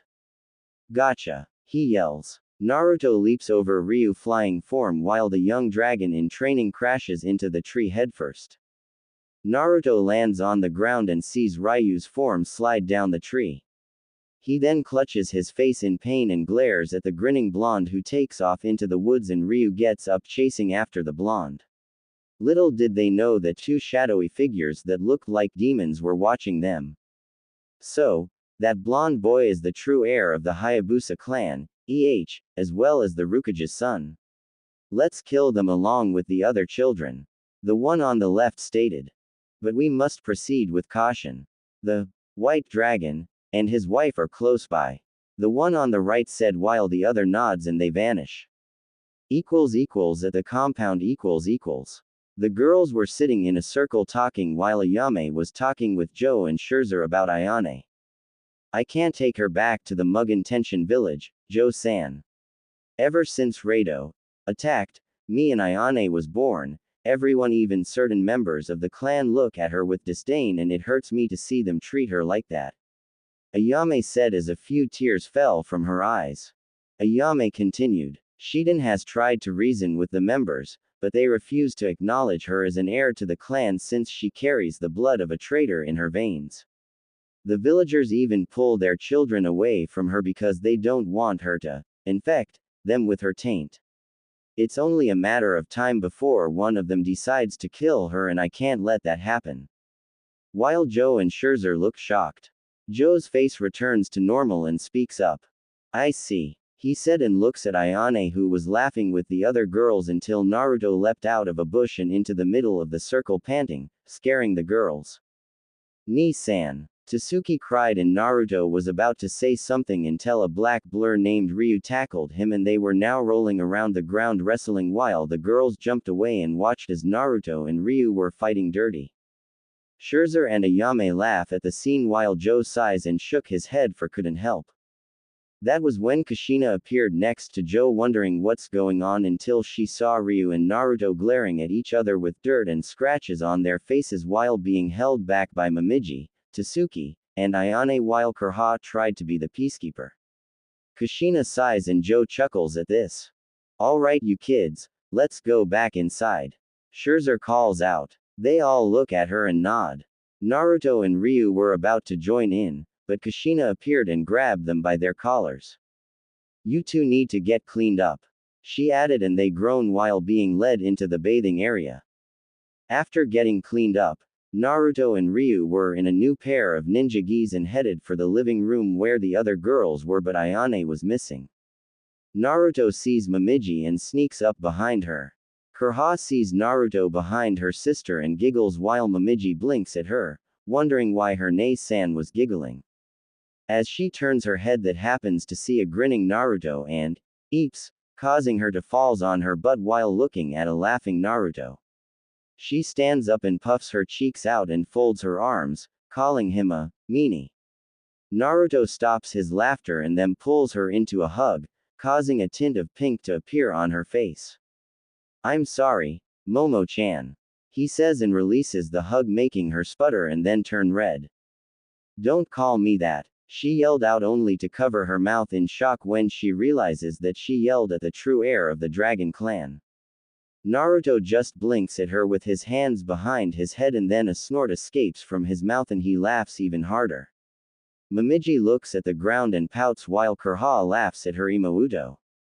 Ma, I didn't mean to embarrass you like that, Momiji-chan, I was just teasing you, he said and pats her on the back. She looks up at him with a pout still on her face.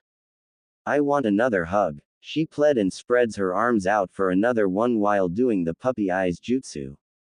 Naruto shrugs and gives her another one while she squeals and hugs him even tighter. Kurha chuckles at this and looks at Tsuki, who was also giving Ryu the pouty look while he just sweat dropped and his right eye twitched. I want a hug too, Ryu-kun, Tsuki insisted while his eyebrow twitched.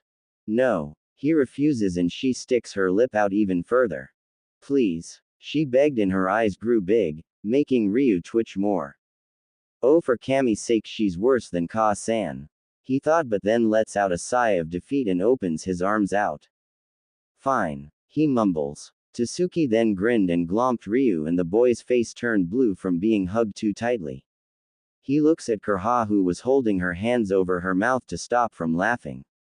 Help me, he squeaked out. Momiji stopped hugging Naruto and went over to pry Tasuki off of Ryu. So Kurha-chan, are you a shinobi in training? He asked, and she shakes her head for a no. No, I'm training to be a shrine maiden. When I'm old enough, it'll be my duty protect the Hayabusa clan's treasure. Kurha said, and he nods. Oh, so Momo-chan is training to be a kunoichi? Naruto asked, and she nods while said girl slumped her shoulders at being called that name again. MMHMM. She didn't want to be a shrine maiden like me, because she doesn't want to spend her life doing nothing. Mom tried to convince her to be one, but Momiji is stubborn like our father. Kurha explained with a grin on her face while Naruto chuckles. I am not. Momiji yelled while Kurha just grinned at her. Naruto snickered and was about to say something until he heard someone yelling. Don't touch me. I hate you and our clan. The voice yells, making everyone jump up. That was when a slide door opens up and Ayane was seen running out of the room she and Ayame were in and heading out the door with tear flying from her eyes. Ayane-chan, please wait. Ayame cries out as she appears out of the room also, but her daughter was already gone. Kushina appeared, so does Joe and Scherzer. What's going on here? Kushina asked, wondering what happened. Ayame looks at the ground and tears form in her eyes. Ayane just ran after I told her the truth about her birth. She answers and covers her eyes with her hands so no one could see her crying. Scherzer and Joe's eyes widen while Kushina looks at them with a raised eyebrow. Anyone care to explain this to me? The redhead Cage asked, and Joe lets out a sigh. Ryu. He called, getting his son attention. You and the other kids go look for Ayane. He says, and he nods. Hai-to-san. Ryu and the others leave the compound and split up to look for her. With Naruto . Naruto was currently running through the forest looking in every direction. He stopped for a while and heard sobbing. He then runs to the direction and sees Ayane sitting near a lake with her knees hugged to her body and was sobbing. Naruto walked over to her and placed a hand on her shoulder. She looked up and turned her head to see Naruto, who had a concerned look on his face. Ayane's eyes were red and puffy from crying and she looks away from him. What's wrong, Ayane-chan? Naruto asks her. When she doesn't say anything, Naruto walks around and kneels and watches as more tears fell from her eyes. I hate them, she mumbled. Naruto raised an eyebrow at her. Hate who? He asks, and she got up and looked at the ground. All of them. My mother, the Tenshin clan, the village, all of them. I hate them all, she screamed out while Naruto's eyes widen in shock as he stands up. Why would you hate your own family, Ayane-chan? He asked, for he wants to know. Ayane looks up at Naruto and releases a sob. She then hugs Naruto tightly while sobbing into his chest. That surprises Naruto, but he does the only thing he could think of. He hugs her back and tries to calm her down by telling her it was okay. While that was happening, a creature with a humanoid appearance and black wings with what looked like a spiked club in his right hand was sitting on top of a tree chuckling. Well, isn't that cute? The mice are cuddling. Too bad it'll be their last. He said and leaps into the air with his club raised and comes down fast. Kyubi was resting in his mind and she suddenly felt a dark presence ascending to her vessel and the girl. Kit, jump out of the way now, she yelled. Naruto's eyes widen and he looks at the ground to see a shadow growing under them. He looks up and sees a bird-like creature coming down at them with a spiky club raised. Kuso. Shit, he says, and then he scoops Ayane up bridal style and manages to leap out of the incoming club, but the shockwave from the weapon sent them flying backwards and tumbling onto the ground. The two ninja in training groan and look up to see the creature in the crater with his club posed into a smashing position. He then chuckles darkly and stands up. It was a Tengu, a bird-like demon who are considered to be a ninja's worst enemy. So the little dragon has some skill after all. This might prove too entertaining for me. The red Tengu said as Naruto and Ayane get up and the blonde's eyes widen in shock. What the heck is that thing? Naruto asks Ayane, whose eyes were wide also, and she takes a step back in fear. Tengu. Naruto-kun, we must run. We're no match for demon of his class. She explained, grabbing his arm. Naruto looks at her with a shocked and scared look on his face. That's a Tengu. I thought they were rare to encounter. He cried as the Tengu stated to walk towards them. They are. Their entire population has dwindled down to a few since the battle of the Archfiend on Mount Fuji. We need to run now, Naruto-kun. It'll kill us if we stay here. Tengu are B-class demons who enjoy fighting, and they have been known to kill and eat children. She statement, and Naruto becomes pale as the demon licked his lips. It's been a while since I tasted the flesh of a true dragon. Luckily me and my brother will get the opportunity to eat you, the redhead, and the Hayabusa boy. I'll save the little girl over there for dessert. He says with an evil smile on his face. Naruto and Ayane kept walking backwards as the Tengu moved forward. Just give up, little dragon. I can kill you both without breaking a sweat, so why delay the inevitable? Tengu asked. Little did he know, Naruto was reaching into his pouch and grabbed 2 flashbangs. Sorry pal, but we're not on the menu. He replied, and then he pulls his right arm out and throws 2 black spheres at him. The Tengu snorts and grabs them. Do you think your little tricks will work on? Tengu says and looks at the spheres that started to glow. His eyes widen when they explode and turn into a flash, blinding the demon. Aarrrgghhh. My eyes. You little ninja, you blinded me. Tengu roared out and clutched his head in pain while Naruto smirked and grabbed Ayane's hand, and they ran into the forest. The Tengu shakes his head and opens his eyes. His vision was blurry for a while, and when it clears, he sees the brats were gone and growls. That mangy flesh bag. I'll crush him with my bare hands. He then spreads his wings and takes off into the sky. Meanwhile, Naruto and Ayane were leaping from the tree branches trying to head back into the Hayabusa village. Thank Kami. I had those in my pouch. Naruto said. About brought some flash bombs, and Ayane nods. That Tengu is not far, Naruto-kun, we can't outrun him. She says, getting a nod back from the blonde. I know, but we can outsmart him. You saw how cocky he was earlier. He stated until he senses something heading for them and sees the Tengu diving right for them. Crap. Ayane split up. He cries out, and they do as the Tengu crashes through the trees and lands on the ground hard, skidding a few feet. So, you mice want to play hide and seek? Very well, I'll be the seeker. He says and punches a tree, knocking it off its roots and onto the ground. Uzumaki compound . Kushina was shocked and pissed as Ayame told her about Ayane's birth. So Rado raped you on the day Shiden left to make a negotiations with us, resulting in Ayane being in your womb, and then became a nin afterwards. Kushina asked, and the woman nodded. Kushina sighed disappointed and asked. Troublesome. So what do you plan on doing, since your village is on edge with her, not only being a member of the clan, but as the spawn of a traitor? Ayame was about to respond until an Anbu appeared panting. While Joe stands up and glares at the Anbu. What is the meaning of this? Joe demanded. Forgive me, Joe-sama. But the scouts in the forest spotted a Tengu flying above the forest. He reported, and the four's eyes widen in shock, and Kushina jumped up and grabbed the Anbu by his cloak. A Tengu. What the hell is a Tengu doing here? She yelled and demanded, and the Anbu sweated under her gaze. I don't know, Rukage-sama. It seemed to be hunting, I think. He said. Until another Anbu appeared, reported.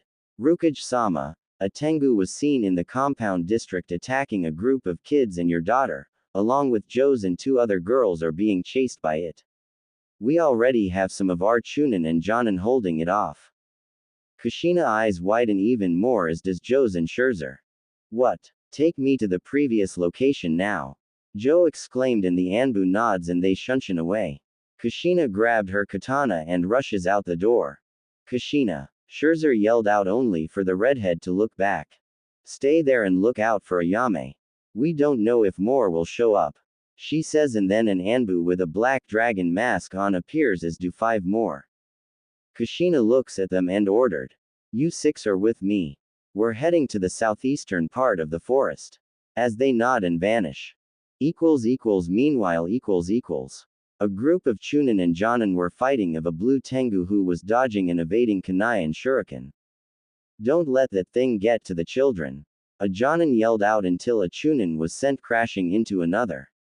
One Chunin charges at the Tengu with a katana and swings it at the creature's torso, but it swings its club and swats the ninja away. Another one leaps into the air and brings his sword down on its head, only for the demon to smirk and grab his head. He then throws the Chunin into a wall, causing it to leave an imprint of the unconscious man. How boring. I expect you Dragon Nin to be tougher than this. He comments and then spreads his wings out, releasing a huge gust of wind at the remaining ones, who are sent flying and crashing into the ground. Tsuki, Momiji, Ryu and Kurha were trapped in a corner. Ryu was holding a katana out while the girls were holding onto each other. The Tengu smirked and walked towards the ninja in training. He was a few feet away from them until a volley of shuriken and kunai headed for him and he backed away. That was when a man wearing a white shinobi shozoku, or ninja uniform, with some armor landed between the Tengu and the children with his katana drawn. 15 Anbu appeared around them with their blades drawn also. The Tengu looks around for a while and smirks. It appears that I am outnumbered. As fun as it would be to fight the white dragon of the Hayabusa clan, I only came here to kill the girl and your son, but sadly, I won't get that chance. Blue Tengu said and spreads his wings. Joe narrows his eye at the demon. And what makes you think I let you leave here alive, Tengu? Joe asks in a dark tone while the demon chuckles. Simple. You don't want to end up burying more bodies than you need to. He said, only for Joe to growl. So, farewell, he said while glowing and vanishing in a flash of lights. Joe sighs and sheathes his sword while the Anbu go help the ones who were severely injured. Ryu drops the sword and lets out a sigh of relief. Joe walks towards the 4 children and looks down at Ryu. Are you all okay? He asked and they nod until Tsuki spoke up. Where's my brother and Ayane, Joe Oji? She asked. Hopefully your brother found Ayane and has not encountered the other Tengu. He said while their eyes widen. Meanwhile Naruto was exhausted, as was Ayane. No matter what they did, they couldn't get away from the Tengu.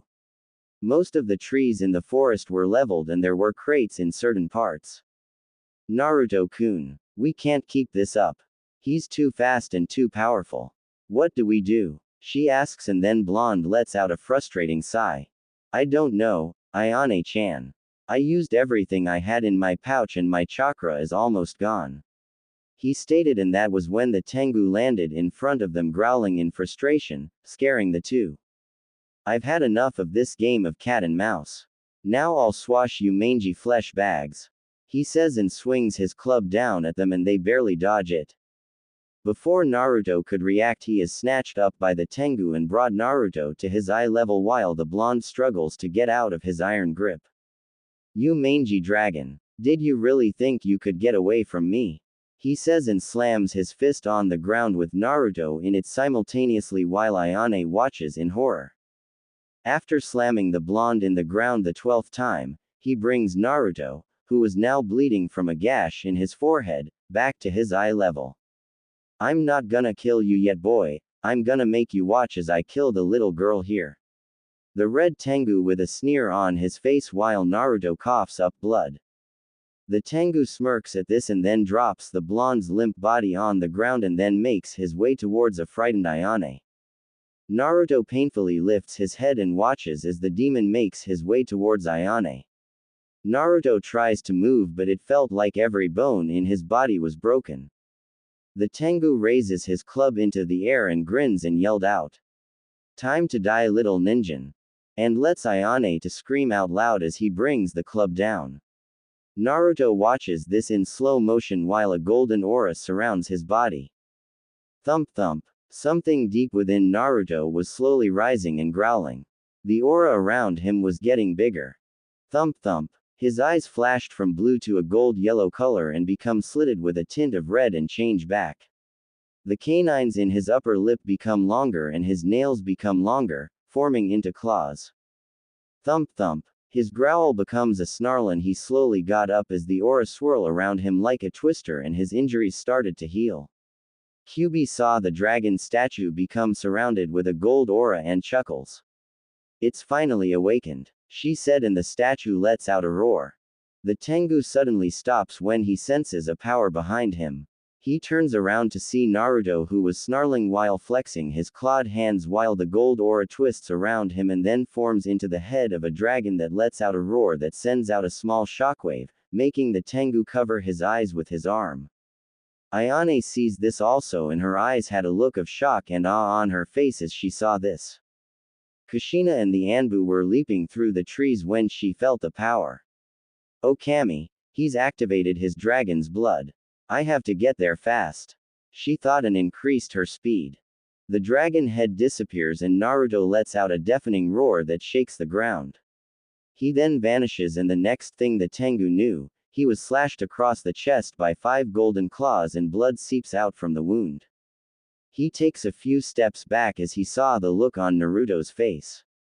His clawed right hand had blood on it, his fangs were bared and his eyes were now golden yellow and slitted with tints of red in them. The red Tengu smirks as he looks at Naruto. "Looks like the dragon's blood inside you has finally awakened, but it won't save you." He yells out and swings his club sideways at Naruto's head. The blonde leaps over it and spin kicks the demon in the head, making it snap back. Naruto then raises his clawed hand at the Tengu. He turns his head and his eyes widen as the clawed hand descended towards his face. He manages to twist his head a little, but it resulted in him having his left eye slashed open and blood spurted from the destroyed eye. "Gyaaaaa. He cried out as he clutched his head in pain in agony while Naruto lands and continues to snarl. The Tengu looks at the blonde with hatred in his eye and senses the Rukage in her Anbu heading this way. "Consider yourself lucky, little dragon, but next time I will kill you," he says and glows until he vanishes into a mixture of multicolored lights. Naruto turns his head at Ayane, who continues to look at him in shock. The blonde smiles at her, then collapsed onto the ground. Ayane snaps out of her daze and runs towards the unconscious blonde and kneels down. She then turns him over and places his head on her lap. Ayane looks at the boy's calm expression and smiles. "Thank you, Naruto-kun," she said, and a tint of pink appears on her face, and that was when Kushina and the others appeared. 2 days later. Naruto slowly opens his eyes and finds himself in a bed and a room covered in white. He had some bandages on his face and he was wearing a deep blue robe. He then got up and let out a groan. He then jumps out of the bed and lands on the floor, but then hears the door open. Appearing from the other side was Ayane wearing a purple kimono with a pink butterfly on the front of it. Her eyes widen when she sees a grinning Naruto who was now awake. She then runs towards the blonde and hugs him while a grunt escapes from his mouth. The blonde hugs her back and lets out a smile.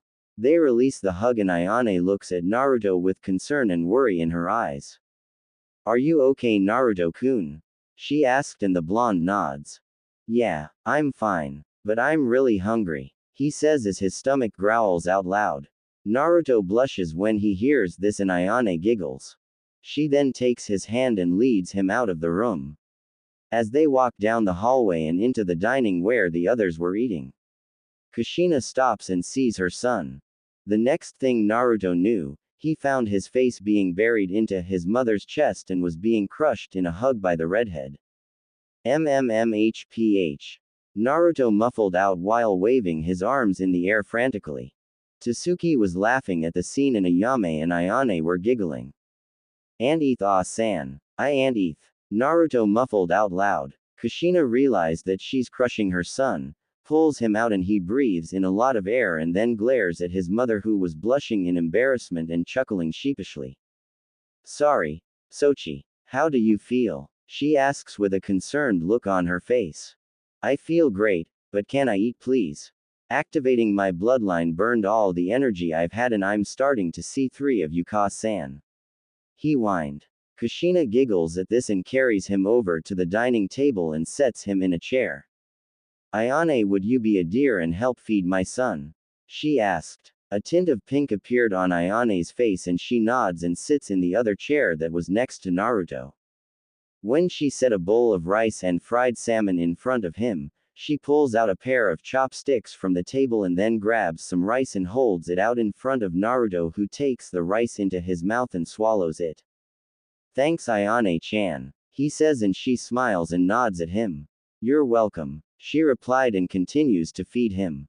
Kushina and Ayame were watching this and inside their minds, they were screaming, kawaii. Tasuki had a look of disgust on her face but kept eating. Kushina was also proud that Naruto activated a part of his bloodline and knew that Tasuki would activate hers soon. She also wondered what the future would hold for her children. Only time would tell.